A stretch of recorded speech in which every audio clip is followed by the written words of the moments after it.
I want to know, what is your answer to young people for some of the really big problems facing humanity, like the climate catastrophe, like economic crisis, like the precarious job market? Because they just don't, like, you talk all this much about individual responsibility. Most of us are never going to be able to afford to have all of these assets to have responsibility over. So what is your advice beyond banal comments like clean your room? Well, it's actually rather difficult to answer a question that ends with your comments are banal, politely.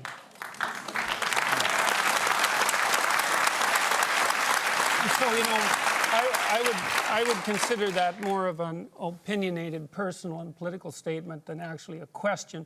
So why don't you try reformulating that so that there's an actual question there?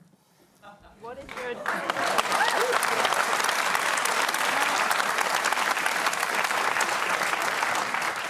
So what is your advice to young people when you talk about you need to be individually responsible, but when there are things that are so far out of our control, like climate catastrophe, like the precarious job economy, like the economic crisis? Out of your control as you think. What is your answer to Do you think that you're worse off than your? Do you think that you're worse off than your grandparents?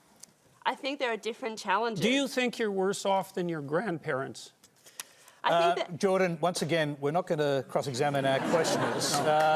So try answering the question about collective responsibility on climate change, for example. Pick one part of that, because the argument, I think, is that individual responsibility does not change the climate, does not fix the problem that needs global collective responsibility. So I think that's the core of the question. Do you have a theory about that?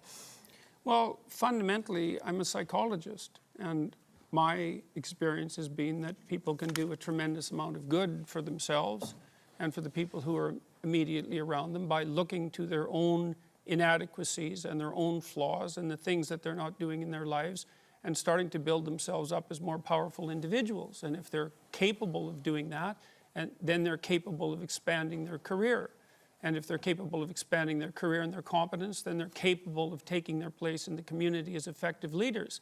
And then they're capable of making wise decisions instead of unwise decisions when it comes to making collective political decisions. I'm not suggesting in the least, and have never suggested, that there's no domain for social action. I'm suggesting that people who don't have their own houses in order should be very careful before they go about reorganizing the world, which happens in many ways. So, can I just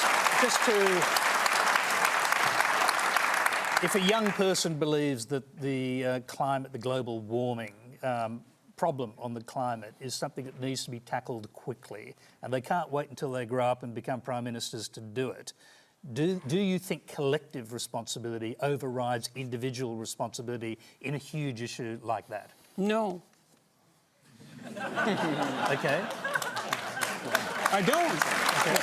I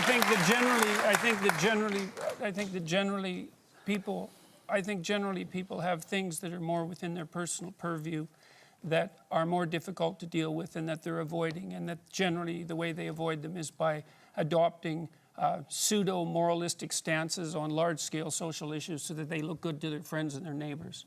That's what it looks like.